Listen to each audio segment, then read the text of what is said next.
Bem-aventurança de Apocalipse, vigilância e decência espiritual. Vamos? Essa é a terceira. Vamos tentar lembrar aqui a primeira. A primeira bem-aventurança, que está até no capítulo 1. Vou voltar aqui para poder os irmãos acompanhar. A primeira bem-aventurança. Não coloquei. Acho que eu coloquei lá. Mas foi sobre a palavra do Senhor. E a segunda foi a semana passada. Morrer em Cristo. E hoje a terceira bem-aventurança.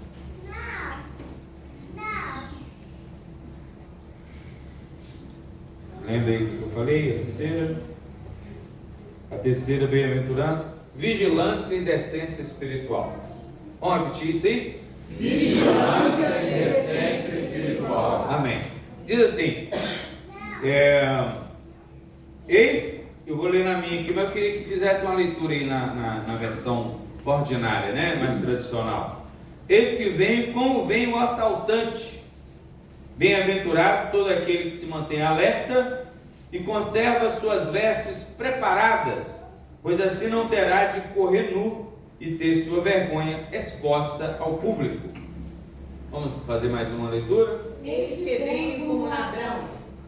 Bem-aventurado aquele que vigia e guarda os seus vestidos, para que não ande nu e não se vejam as suas vergonhas. Isso aí. Amém. Tem alguma diferença essa aí também? Pode ler.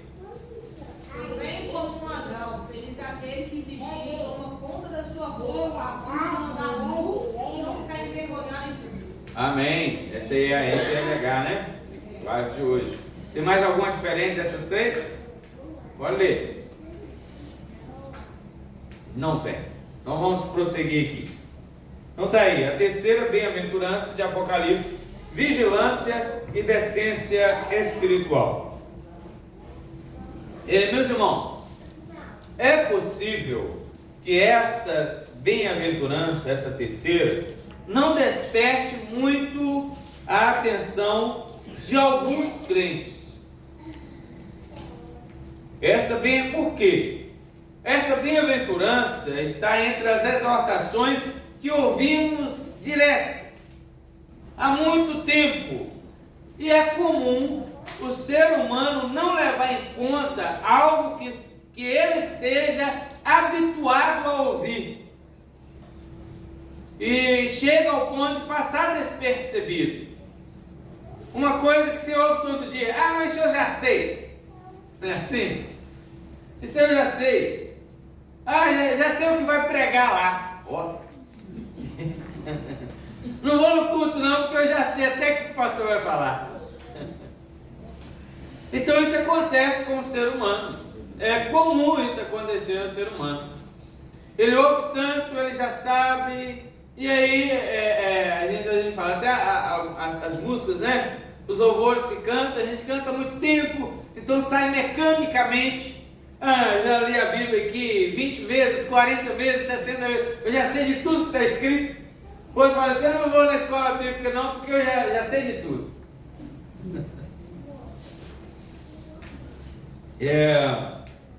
Então fazer as coisas mecanicamente ou por hábito tem suas vantagens também. Mas é claro que o ideal é que estejamos sempre sendo renovados pelo Espírito de Cristo, para que façamos tudo de uma forma que alegre tanto o nosso coração quanto o coração de Deus. Você acha que Deus pode se alegrar? Amém. Ele não convoca o seu povo para a adoração e para o culto? E quando o povo de Deus faz isso, ele não fica satisfeito? Deus não vai ficar lá de cara trunfada, sendo que nós estamos, ou a igreja dele, na face da terra, está lhe oferecendo adoração e louvores. Naturalmente, ele vai ficar feliz.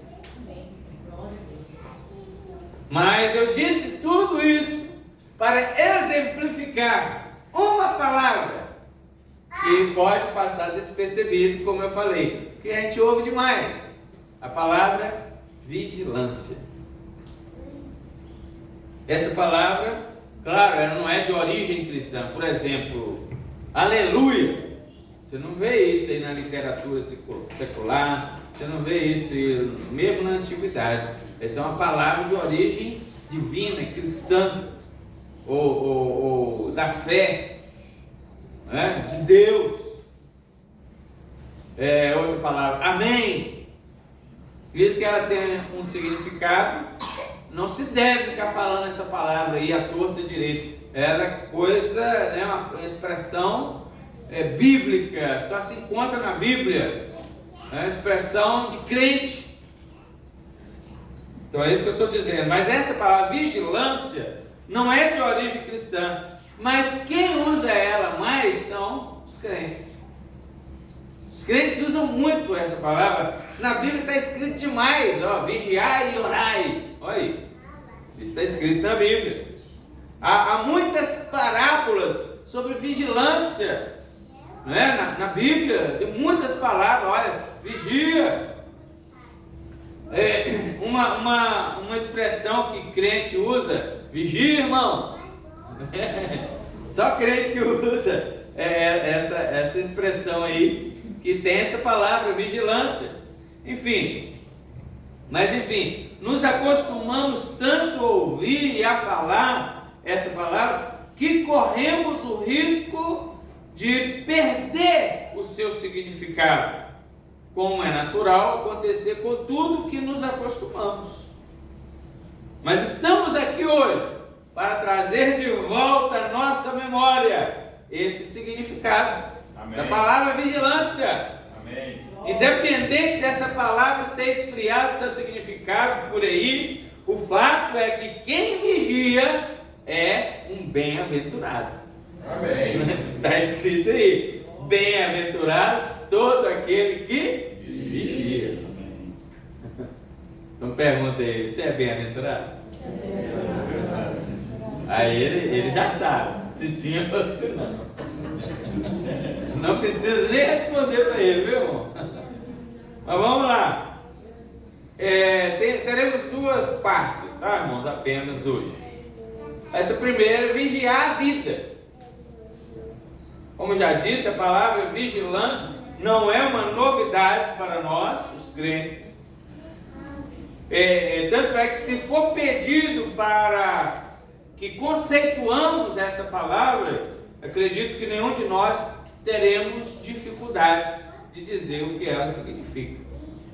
Todo mundo aqui sabe o que significa a palavra vigilância. E aí está a vantagem que eu disse, né? De falar muito sobre uma coisa, a gente aprende o significado dela. Mesmo que ela se torne comum, mesmo que seja decorado, e depois passemos a usar a palavra mecanicamente, como eu disse, no caso da vigilância, ninguém vai perder se colocar ela em prática. Pelo contrário, somente receberemos benefício se formos vigilantes. Amém. Amém. E no caso aqui desse versículo, estamos sendo chamados a prestar bem atenção como andamos na vida cristã. Na minha tradução diz, bem-aventurado todo aquele que se mantém alerta, ou todo aquele que vigia, como está aí. Para que, irmão, por descuido ou falta de vigilância, não nos percamos no caminho e fiquemos lá perdidos, caídos, sem ter a reação necessária para se levantar e prosseguir a nossa caminhada cristã. E por quê? Porque tem muita gente que caiu e ainda está lá caído. Tem muita gente que se desviou do caminho, não percebeu que se desviou, não percebeu porque não vigiou. E olha uma coisa, meus irmãos, que eu estou falando de negócio mecânico. Presta atenção que isso é importante. simplesmente tem gente, olha, chega o ponto. Tem gente que simplesmente alguém chega, pode ser o diabo lançando no coração e na mente, pode ser outra pessoa que faz a vez do diabo, né? Tem gente que fala assim, pra que você vai na igreja assim, desse jeito? Chega lá, você não vai, Deus não vai nem receber. Eu já ouvi isso de gente aqui. Eu vou lá, Deus não vai nem receber do jeito que eu estou. Porque eu não estou sentindo nada, eu não estou animado para nada. E o diabo fala isso. Lança isso no coração. Usa alguém para falar isso com você e comigo. O que adianta eu ir na igreja, mas não estou sentindo nada? Irmãos, a falta do conhecimento de Deus, junto com a falta de vigilância, faz a gente cair nesse ponto e aí a gente desfalece, deixa as coisas do Senhor de lado, deixa de ir à igreja, por exemplo, que foi o exemplo que eu dei. Mas eu quero me lembrar de uma coisa aqui. Essa semana a gente conversou aqui um pouco sobre matemática. Matemática, né, pastor? Quando fala em matemática é só algumas fumaças, hein? Os irmãos já sabem disso. Eu gosto da matemática, mas ela insiste em não gostar disso. Mas não tem problema. Mas olha o ensino fundamental há 40, 50, 60 anos atrás. Você era obrigado a decorar a tabuada. Sim ou não? Sim. Você era obrigado a decorar a tabuada. E não me ocorre em momento algum que alguém tenha dito que decorar não seja algo legal, porque senão a tabuada fica sem graça. Não vou decorar não, porque quando a gente decora fica mecânico, fica sem graça. Você já ouviu alguém dizer isso? Não. Fica sem graça? Aí tem que quebrar a cabeça para responder. Ninguém fala isso, irmão. Pelo contrário, decorar a tabuada faz com que você seja beneficiado em todas as suas relações financeiras, comerciais, pessoais. Você sabe fazer uma conta? Você sabe falar mais ou menos quantas pessoas tem aqui? Você vai lá no comércio, alguém te dá o troco, você sabe se aquele troco está certo ou não. Então uma coisa básica, uma coisa simples. Não acho que ninguém precisa adorar a tabuada, se prostrar diante da tabuada, falar que eu amo a tabuada, mas não saber da tabuada pode te dar prejuízo, pode te levar a ter prejuízo. Então ficar ouvindo isso é a mesma coisa, que Deus não vai nem receber. O que adianta você ir na igreja, receber sua adoração, seu culto, sua oração, só porque você não está sentindo nada? Irmãos, isso não é verdade. Não é verdade. Olha, nem sempre o crente faz a vontade de Deus por querer, com alegria. Se a gente fazer só a vontade, fizesse a vontade de Deus somente quando a gente está com alegria, meu Deus, o reino de Deus não vai prosperar. Se fosse Jesus, não teria dito que para segui-lo deveríamos negar a nós mesmos. Preste atenção. Jesus falou: se alguém quiser me seguir, deve negar a si mesmo. Negar a si mesmo traz alegria. Eu vou negar a mim mesmo. Eu nunca vi. Pelo contrário, você fica caladinho, porque Jesus está te cobrando um negócio e lá no seu coração aquilo está doendo. Meu Deus, tem que deixar esse negócio aqui. Eu estou gostando desse negócio, mas não posso gostar desse negócio. Você fica preocupado, você fica triste. Você está vendo, irmãos? Não caia nesse conto de que Deus não vai receber. Ore a si mesmo sem vontade, mesmo na tristeza. Adore a Deus mesmo sem vontade, mesmo na tristeza. Cultue ao Senhor. Negar a nós mesmos não é um negócio que fazemos com prazer. Então, deveria ser estar no culto sempre com alegria, estar na presença de Deus sempre com alegria, cultuar, adorar, orar, louvar, deveria ser um motivo de alegria, mas não significa que será sempre. Também nós devemos lembrar de uma das parábolas de Jesus, quando ele disse, chamou para aqueles um pai chega para dois de seus filhos individualmente e diz: filho, vai trabalhar na minha vinha. E ele falou assim: pai, não vou não. Só que ele foi. Tem alguém querendo aí que eu já deu hora do acabar? Não. Ela pode? Ah, tá. Não. Então o pai chegou e falou: filho, vai trabalhar na vinha hoje? Ele falou: pai, não vou não. Vou não. Só que ele foi. O outro pai chamou também: filho, vai trabalhar na minha vinha? Eu vou, pai. Lógico que eu vou. O pai: não. Hoje eu tenho um ajudante, porque o outro já falou que não ia. Então eu não vou ficar sozinho, eu vou. Ele foi? E a pergunta de Jesus foi qual, irmão? Qual dos dois fez a vontade do Pai? Ele falou que não ia, só que ele foi. Irmão, você pode até estar triste, mas adoro que você vê se Deus não recebe. Você pode até ser vontade, mas é o nosso dever. Nos prostramos diante do Senhor, cultuamos ao Senhor. Senhor, eu estou triste, eu estou sem graça hoje, eu não estou bem, mas é que eu vou te oferecer esse louvor aqui. Eu fico sentindo mal por estar oferecendo ao Senhor isso aqui, mas hoje é o que eu tenho para te oferecer. E Deus, irmão, você acha que não vai aceitar? Vai sim, porque você está fazendo a vontade de Deus. Não deixe o diabo te enganar. E sabe o que vai acontecer? O Espírito Santo vai renovando o seu coração. O Espírito Santo vai renovando as suas forças. No final das contas, você foi alegre. Quantas pessoas que vieram ao culto, às vezes doentes, nem pediram oração, mas saíram daqui, irmão. Toda igreja acontece, mas aqui também aconteceu isso. Olha, esqueci. Cheguei lá em casa que eu lembrei que eu estava doente, estava passando mal, estava com dor nisso, dor naquilo, e sarei. Tomou a ceia e sarou. Teve pessoas que foi curada de enfermidade no ouvido aqui, que já deu o testemunho, desde criança, nunca mais teve. E nunca tinha pedido oração, mas após o culto, acabou. Glória a Deus. Deus seja louvado. Amém. Então, meus irmãos, em relação às coisas de Deus, não leve em consideração a sua própria vontade, mas a dele. Então, eu disse tudo isso para que não achemos que, de tanto se falar sobre vigilância, a gente deixe ela cair no esquecimento, a gente perca o significado dessa palavra tão importante para a vida cristã.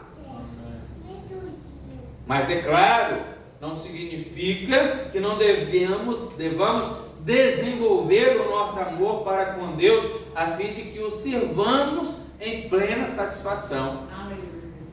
Toda vez só vai para o culto, só vai na... não, o pastor falou que eu posso orar com raiva, que eu posso louvar irado, que eu posso adorar querendo matar o outro, que eu posso estar desanimado e mesmo assim. Não, pode, mas não é toda vez. Você não vai, você fica assim o tempo inteiro.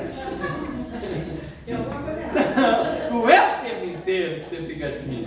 Você alegra com os outros, você vê o irmão, Pai do Senhor Jesus, né? Você se alegra também, você tem alegria na sua casa, tem alegria no seu trabalho, né? Talvez nem sempre, mas a maior parte do dia você se alegra, você está tranquilo, você está normal, você é uma pessoa normal. Amém? Porque esse é o ideal que devemos perseguir. Chegar a um determinado ponto da nossa vida em que a gente vai para a oração, a gente vai para a presença de Deus com plena satisfação para servir ao Senhor. Por isso eu disse que não devemos dar ouvidos ao diabo. Os irmãos estão entendendo aí até agora? Isso acontece com todas as outras virtudes também.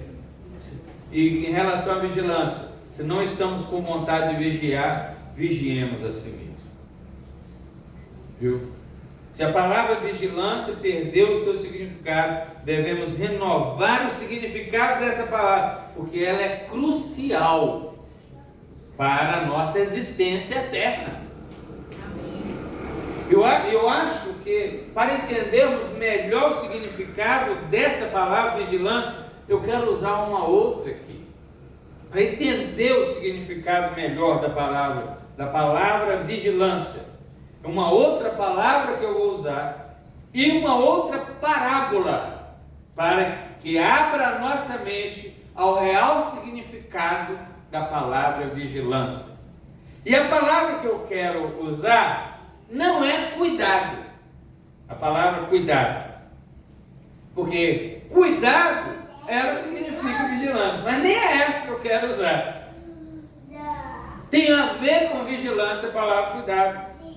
Mas é aquele negócio que a gente está dizendo, ela caiu no esquecimento, perdeu o significado. Quando a gente se habitua com ela, você diz assim, irmão, cuidado, não vai a tal lugar, porque toda vez que você vai, se cai. Aí ele fala o quê? Eu vou ter cuidado, e vai, e puf. Ele fala que vai ter cuidado, que é a mesma coisa, eu vou vigiar, mas ele não vigia. Ele cai toda vez que vai lá. Adianta você falar com ele para tomar cuidado? Não adianta. Não significa nada para ele. Ele ouve demais também essa palavra cuidado. O que ele deveria fazer para que ele não caísse? Não ir lá. Isso é tomar o verdadeiro cuidado. Isso é vigiar. Então não é a palavra cuidado que eu queria usar. Qual é a palavra então? Eu acho que é a palavra que ela nem se parece muito com o significado de vigilância, mas os irmãos vão entender e vai concordar, vocês vão concordar comigo. Prevenção. O que nos diz o ditado aí? Uma mulher prevenida vale por quantas? 10. 10? Olha, já aumentou. Tudo bem. Era 2, mas por 10 já tá bom. 5 vezes. É. Aí nós vamos para qual parábola que eu falei? A das 10 virgens. Mateus 25 nos conta a parábola das 10 virgens. Todo mundo conhece de cor e salteado essa parábola. Elas saíram ao encontro do noivo. Elas saíram à noite. Na antiguidade não era, vamos dizer, comum andar à noite, porque não existia energia elétrica. Então as pessoas andavam, claro, quando tinham as suas festas, faziam à noite, andavam à noite, mas andavam com seus lampiões nas ruas. Eu me lembro de ter visto um missionário lá na Missão Amém, há uns anos que a gente ia lá com mais frequência, num dos cultos, um missionário que estava lá, ou eu não sei, que foi numa reunião para pastores que esteve lá, um missionário que estava lá dizendo, estava num determinado lugar na África, eu não me lembro agora o país, e ele disse que ele estava lá presente nessa época, quando chegou a energia elétrica no país e na aldeia. O que as pessoas fizeram? Elas foram dormir debaixo do poste. Ele falou isso, ele estava lá. Porque elas nunca tinham visto. Elas, quando andavam, era com lampião. Quando andavam, não é todo mundo que tinha. Mas os mais ricos tinham lampiões, lamparinas. Né? Nós, na nossa época, né, na roça, né, irmão? Nós somos mais velhos aí. Andava de lamparina em casa. Um querosene lá, né? Com azeite, e ligava a lamparina. Então os irmãos lá, o pessoal aí colocou o poste lá, todo mundo dormiu na rua debaixo do poste. É engraçado para nós, mas para eles é uma coisa de outro mundo. Então elas saíram à noite com as suas lamparinas acesas. Mas o que algo inesperado aconteceu. Algo que elas não esperavam aconteceu. Elas acharam que o noivo chegaria logo, mas a parábola diz que o noivo atrasou. O noivo tardou. E elas todas estavam cansadas, foi passando o tempo, se cansaram e dormiram. Só que outra coisa inesperada aconteceu. À meia-noite alguém gritou que o noivo estava chegando. Todas acordaram e foram reacender as suas lamparinas. reavivaram ali as chamas. E o que aconteceu? Metade delas não haviam se prevenido, porque elas não levaram combustível, querosene, no caso da antiguidade, azeite de reserva. Não levaram e foram, a chama já no finalzinho, não vai dar tempo até ele aparecer aqui, as outras já trataram de colocar combustível, e elas ficaram para trás, porque foram comprar azeite àquela hora da noite. Quem que ia abrir comércio àquela hora?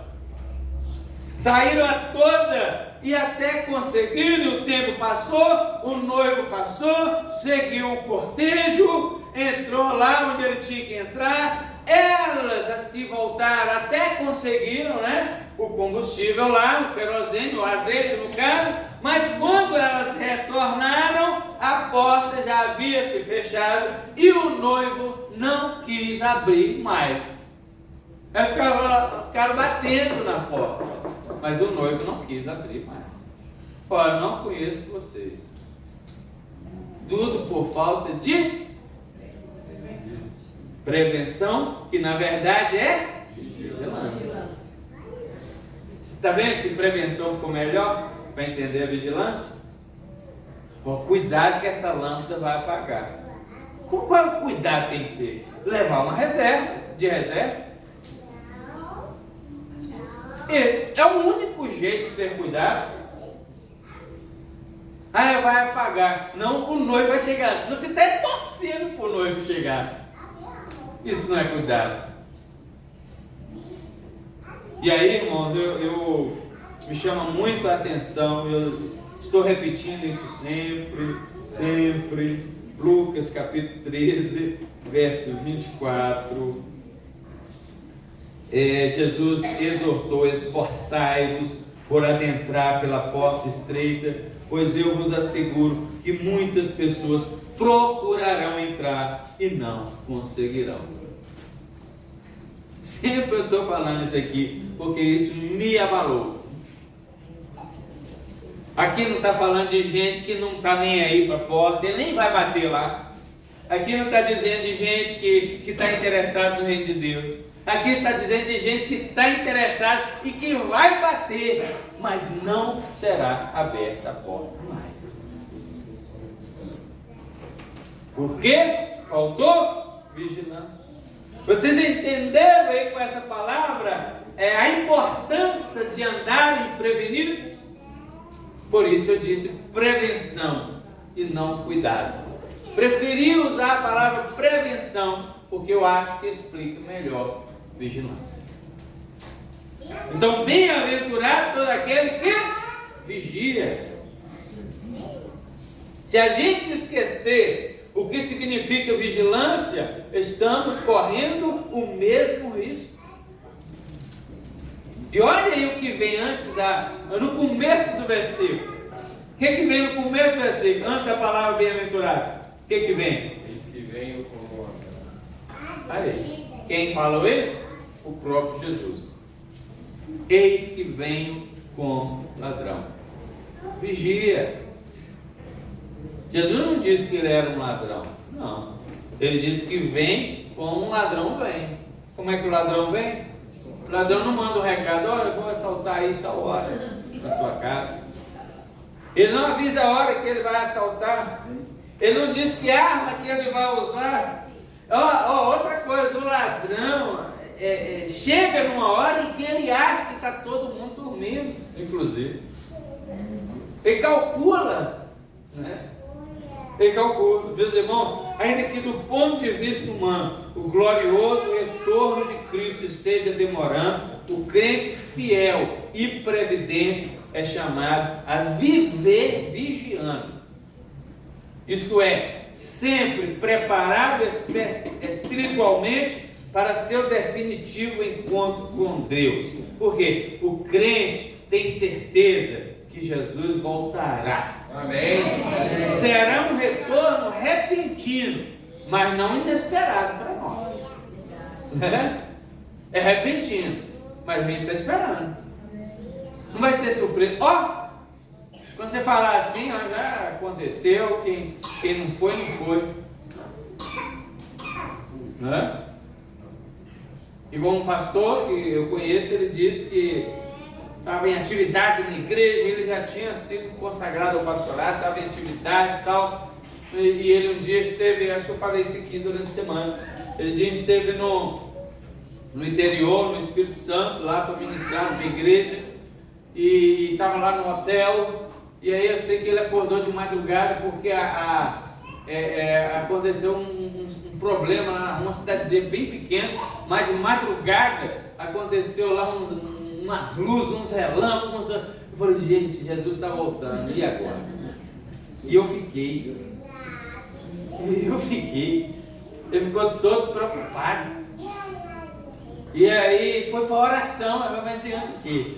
Eu vou ligar para minha mulher, minha filha é daqui de Belo Horizonte. Vou ligar para minha mulher, não, é dia que elas eram santas, já deve ter ido.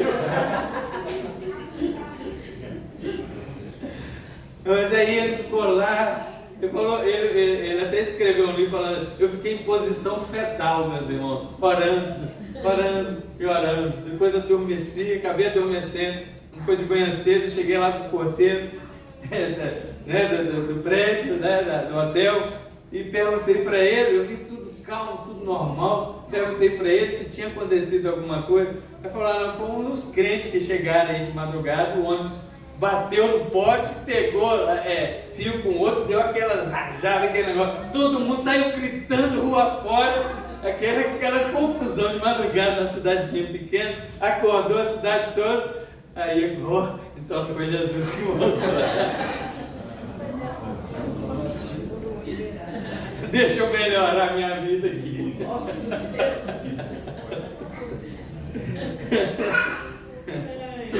então, meus irmãos, o crente tem certeza que Jesus voltará. amém. Mesmo que a vinda do Senhor seja repentina, não será inesperada para nós. Mas enquanto isto não acontece, enquanto Jesus não vem, o que está ocorrendo, meus irmãos? Muitos que se diziam da fé estão cedendo aos encantos deste mundo, desta Babilônia, né? A gente tem usado essa expressão também. Estão cedendo aos encantos desta Babilônia, mas não os crentes vigilantes. Eles são bem-aventurados. Amém. Amém? Graças a Deus. Amém. Fala amém, igreja. Amém. Aleluia. Então, além de vigiar a vida, vamos para outra parte agora. Vigiar as vestes. Bem-aventurado todo aquele que vigia e conserva suas vestes preparadas. Na sua versão diz o que? E guarda as suas vestes, para que não ande nu. Olha, irmão. Aí essa parte que eu falei, passa o que eu chamei, eu dei o nome aqui de decência espiritual. Conservar as suas vestes, não precisou do texto dizer conservar as suas vestes em si. Ele já está falando para que você não ande nu, para que eu não ande nu. A decência espiritual, a vigilância não foi deixada de lado, precisa continuar vigilante. Os crentes devem guardar as suas vestes para que eles não andem nu, porque andar nu vai expor as suas vergonhas e ele vai ficar com vergonha. À primeira vista, quando fala de guardar as vestes, a gente pensa logo num guarda-roupa, porque as roupas são guardadas lá. Mas não é isso que o texto está dizendo. O texto não está se referindo a guarda-roupas. Aqui está dizendo que essas roupas devem estar sempre no crente para que ele não ande nu. E o significado disso é o que, irmãos? Existe um traje espiritual adequado ao crente. Amém. E que ele nunca deve tirar. Ele nunca deve nem lavar, nem tirar para lavar. Porque esse traje é sempre limpo. É o traje da justiça de Cristo que Cristo coloca nele. Glória a Deus. Ele não suja. É a justiça de Cristo. A justiça de Cristo se suja? A nossa é trapo de imundícia, mas a de Cristo não. E todo aquele que veste esse traje só anda limpo. Amém. Ainda que o diabo queira sujar, mas quando o diabo olha por trás, ele está limpo. É a justiça de Cristo, é a veste de Cristo. Glória a Deus. O crente não usa um traje espiritual qualquer. Não estou dizendo de roupa física, essa aí que nós estamos usando agora. Lógico que quanto a essas também, a gente não deve usar qualquer uma, né, irmão? Somente irmãs, né, irmã? Não deve usar. Nós estamos falando da espiritual que cobre as suas vergonhas. Essa voz, que é a voz de Jesus Cristo, está falando da santidade do cristão, da justiça de Cristo, que está nele. Pois quando um crente, por exemplo, presta atenção em relação às... Vamos deixar um pouco as vestes da justiça de lado e vamos pegar um aspecto dessa veste. Quando um crente comete um pecado e esse pecado se torna público, não é uma vergonha? Para ele e para toda a igreja de Deus, porque aconteceu uma exposição. Isso ocorre quando ele se desvestiu seus trajes santos, espirituais, que seja por um momento sequer, e as suas vergonhas foram expostas. Ninguém normal gosta de ser exposto em público. Voltando agora para o lado físico, normal, material. Por isso a gente fala com as irmãs, para ter cuidado, para não andar segundo as mulheres deste mundo, né? Vestidas segundo as mulheres deste mundo. Agora estou falando dos trajes físicos mesmo. Sabe, irmã, quando uma mulher aí na rua veste aquela roupa muito curta ou apertada demais e um homem fica encarando as pernas dela, encarando as curvas dela, ela não fica sem graça? Claro, se ela tiver pudor, ela vai ficar sem graça, né? Mesmo que ela ande assim, um homem começa a olhar demais, encarar ela, encarar as pernas dela, encarar as curvas dela, elas ficam sem graça, constrangidas. Eu dei esse exemplo para comparar ao que o nosso Senhor está dizendo através do apóstolo João aqui. Mas talvez o melhor exemplo até de um homem mesmo, não de uma mulher assim. Porque as mulheres andam assim, tem outras roupas que poderiam usar. Mas um homem que é obrigado a andar nu em público, ele é motivo de vergonha, de chacota, de impropérios e de xingos. Com quem que aconteceu isso na Bíblia? Nosso Senhor Jesus Cristo. Ele foi obrigado a andar nu no dia da sua crucificação. Foi obrigado a despiram a Jesus. O paninho que coloca aí, os irmãos já sabem disso, né? É questão de ética, de moral, nos retratos, nas imagens. Mas a Bíblia nos diz, no Evangelho de João, que as suas vestes foram arrancadas, lançaram sorte sobre as vestes dele. Dividiram entre si. Jesus estava exposto, nu. Olha, irmão, que vergonha. As pessoas passavam, faziam chacota de Jesus, rogavam maldições e blasfemas sobre ele. O que mais que você acha que falava de Jesus? Se ele fosse bom mesmo, se ele fosse filho de Deus mesmo, ele não estaria assim. Ele não estaria aí. Não é? Você está vendo? Olha que vergonha.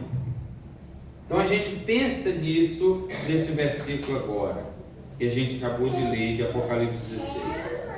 Eu dei o exemplo das mulheres, que mesmo querendo ser sensuais, ficam com vergonha quando encaradas. E quando a pessoa está sendo obrigada a se expor completamente sem roupa? Olha como foi Jesus. É por isso, ou é isso, o que o bem-aventurado deve evitar. Ou melhor, ele é bem-aventurado porque se preocupa em estar sempre vestido com essas vestes. Amém. Glória a Deus. Irmão, nunca tire essas vestes espirituais. Porque no dia da revelação do nosso Senhor, muitos que tiveram a oportunidade de se vestir, mas rejeitaram as vestes de justiça de Cristo, ficarão envergonhados eles serão expostos, eles andarão nus. Haverá muitos naquele grande dia que aí vai cair a ficha e vai descobrir o valor dessas vestes, mas não conseguirão vesti-las mais. Não será tarde demais para vestir.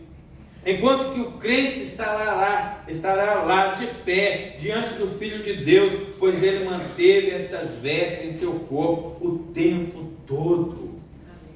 Dessas vestes não podemos nos despir jamais, nem mesmo para dormir.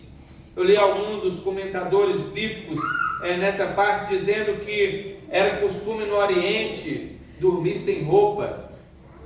E quando alguém surpreendido por um ladrão se levantava de um salto, ficava nu. Olha a vergonha aí. Diferentemente dos despudorados, os judeus consideravam uma desgraça trágica ser apanhado nu. E haverá lá no dia da manifestação de Jesus Cristo os que estarão nus diante dos santos e diante dos anjos e diante de Jesus Cristo. Amém. Porque não vestiram as suas vestes, não vestiram as vestes de Cristo. Que Deus tenha misericórdia, né? Amém. Será uma vergonha completa, será uma vergonha absoluta. É contra esse desatino que a advertência está sendo dada de maneira espiritual. Quem não se vestiu dessas vestes, digo que ainda há vestes sobrando, tá?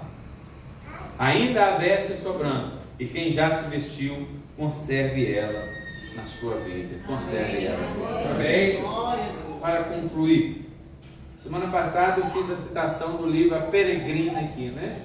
E eu vou fazer de novo, porque há um personagem lá que eu não me lembro o nome, que andava com as vestes sempre brancas, alvas, as vestes da justiça de Cristo mesmo.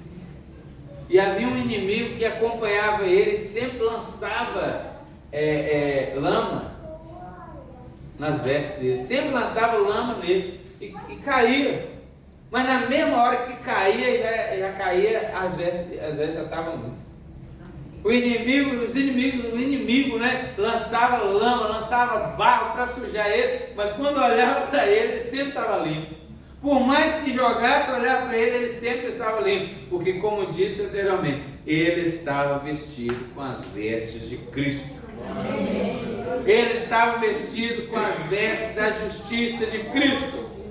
Cristo nunca se sujou, e essas são as vestes que os bem-aventurados vestem. Uma vez que você foi vestido dessas vestes, meus queridos irmãos, que você conserve elas sempre em você. Por isso que eu disse, não precisa lavar, ela está sempre limpa. Amém. Não precisa se preocupar em pôr lá no tanquinho, na lavadora, na máquina de lavar e na lavanderia, porque as vestes de Cristo são sempre alvas, são sempre limpas. E por fim, devemos vigiar para guardar o sentido da palavra vigilância. Vigia para não esquecer o que significa vigilância. Não deixar ela cair no esquecimento, nem se acostumar com ela, ao ponto de esquecermos aí o seu significado. Bem-aventurados seremos, se assim procedermos. Amém? Glória a Deus. Então, louve ao Senhor, e nós vamos orar e agradecer a Deus. Glória a Deus.